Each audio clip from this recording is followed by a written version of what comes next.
The communication of this secret, which was in fact the explanation of the secret doctrine, for the inculcation of which the mysteries in every country had been instituted, was made in the most sacred and private place of the temple or place of initiation. As the autopsy or perfection of the mysteries concluded the whole system, the maintainers of the doctrine that Freemasonry finds its origin in the mysteries have compared this last step in the ancient initiation to the master's degree. But the analogy between the two as a consummation of the secret doctrine is less patent in the third degree as it now exists than it was before the disseverance from it of the royal arch, accepting, however, the master's degree as it was constituted in the earlier part of the 18th century. The analogies between that and the last stage of the mysteries are certainly very interesting, although not sufficient to prove the origin of the modern from the ancient systems. But of this more hereafter.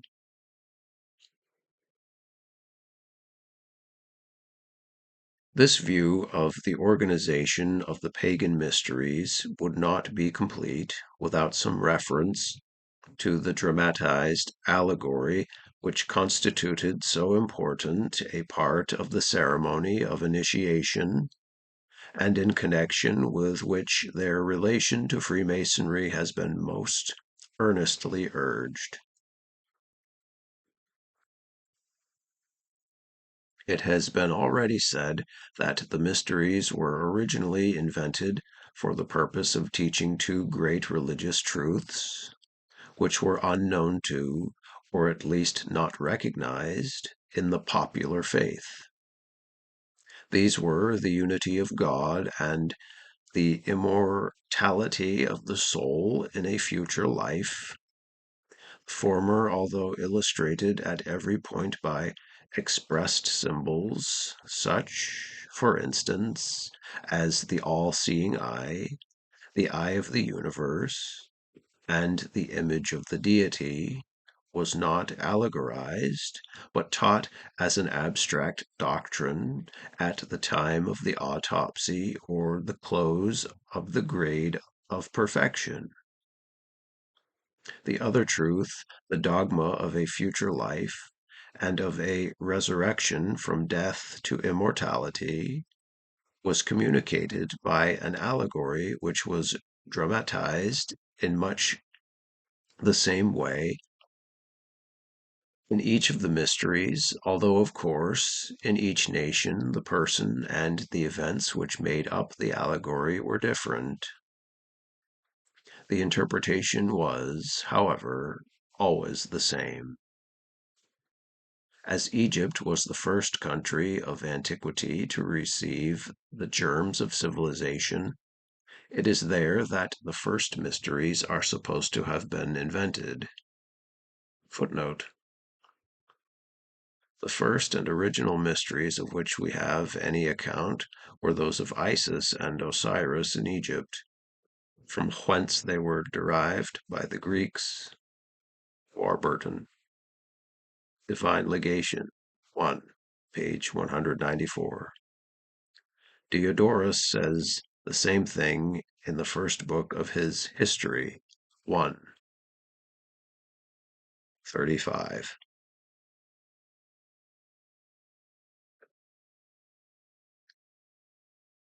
And although the Eleusinian mysteries, which were introduced into Greece long after the invention of the Prehistoric in Egypt, were more popular among the ancients, yet the Egyptian initiation exhibits more purely and more expressively the symbolic idea which was to be developed in the interpretation of its allegory. I shall therefore select the Osiric, which was the most important of the Egyptian mysteries, as the exemplar from which an idea may be obtained of the character of all the other mysteries of paganism. All the writers of antiquity, such as Plutarch, Diodorus, Siculus, and Herodotus, state that the Egyptian mysteries of Osiris, Isis, and Horus were the model of all the other systems of initiation which were subsequently established among the different peoples of the Old World. Indeed, the ancients held that the Demeter of the Greeks was identical with the Isis of the Egyptians and Dionysus with Osiris. Their adventures were certainly very similar. The place of Osiris in Egyptian history is unknown to us. The fragments of Sanchoniathon speak of Isiris, the brother of Chana or Canaan. In the lists of Manetho, he is made the fifth king under the dynasty of the demigods, being conjoined with Isis. But as the four preceding kings are named as Hephaestus, Helios, Agathodamon, and Kronos, the whole is evidently a mere mythological fable, and we have as far to seek as ever. Herodotus is not more satisfactory, for he says that Osiris and Isis were two great deities of the Egyptians. Benir, however, in his mythology, thinks that he was the same as Mizraim, the son of Cham, and grandson of Noah. Bishop Cumberland concurs in this and adds that Cham was the first king of Egypt, that Osiris was a title appropriated by him, signifying prince, and that Isis was simply Isha, his wife. Lastly, Diodorus Siculus says that he was Menes, first king of Egypt. Some later writers have sought to identify Osiris and Isis with the Iswara and Isi of India. There is certainly a great deal of etymological plausibility in this last conjecture.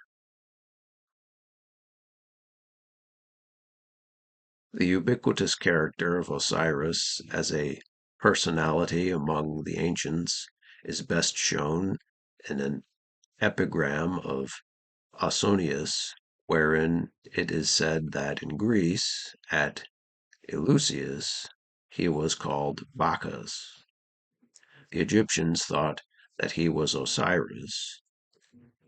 The Mysians of Asia Minor named him Phaneos or Apollo. The Indians supposed that he was Dionysus.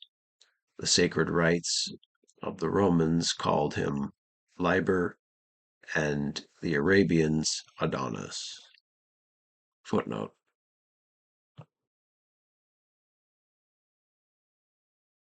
Ogygia me Bacchum vacat, Osizin Egyptus putat, Mysi Phanesem nominant,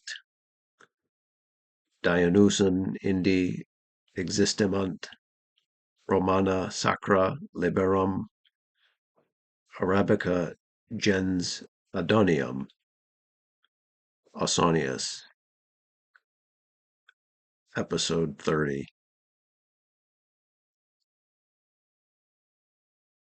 If the only thing that is of any interest to us in this connection is that Osiris was the hero of the earliest of the mysteries, and that his death and apotheosis, his change from a mortal king to an immortal god, symbolized the doctrine of a future life.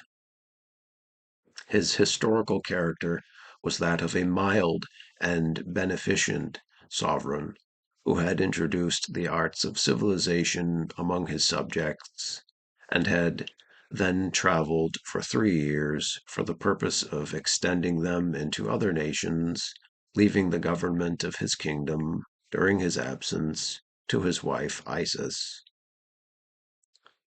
According to the legend, his brother Typhon had been a rival claimant for the throne, and his defeat had engendered a feeling of ill will. During the absence of Osiris, he, therefore, formed a secret conspiracy with some of his adherents to usurp the throne. On the return of Osiris from his travels, he was invited by Typhon to a banquet, ostensibly given in his honor, at which all the conspirators were present. During the feast, Typhon produced a chest inlaid with gold, and promised to present it to that person of the company whose body, upon trial, would be found most exactly to fit it. Osiris tried the experiment, but as soon as he had laid himself in the chest, Typhon closed and nailed down the lid. The chest was then thrown into the Nile,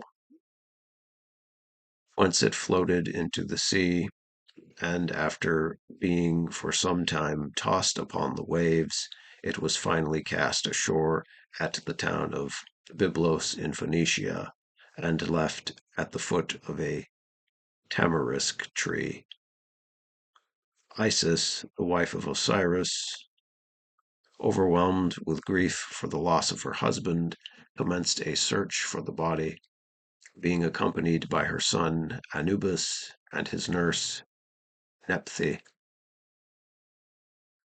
After many adventures, Isis arrived on the shores of Phoenicia and in the neighborhood of Byblos, where she at length discovered the body at the foot of the tamarisk tree. She returned with it to Egypt. It was received by the people with great demonstrations of joy, and it was proclaimed that Osiris had risen from the dead and had become a god. The sufferings of Osiris, his death, his resurrection, and his subsequent office as judge of the dead in a future state constituted the fundamental principles of the Egyptian religion. They taught the secret doctrine of a future life, and initiation into the mysteries of Osiris was initiation into the rites of the religion of Egypt.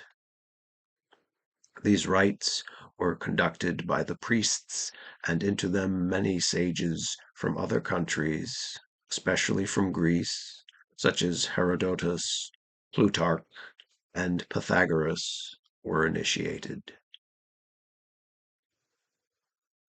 In this way, it is supposed that the principles and general form of the mysteries were conveyed into other countries, although they everywhere varied in the details.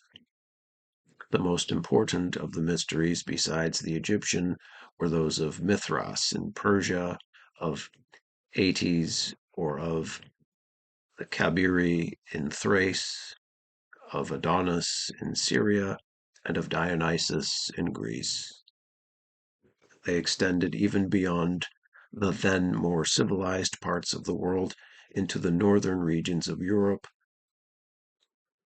where were practiced the Scandinavian rites of the Norsemen and the druidical mysteries of Gaul and Britain, though these were probably derived more directly from a primitive Aryan source. But wherever they existed, we find in them a remarkable unity of design and a similarity of ceremonies, from which we are compelled to deduce a common origin, while the purity of the doctrines which they taught evidently show that this common origin was not to be sought in the popular theology.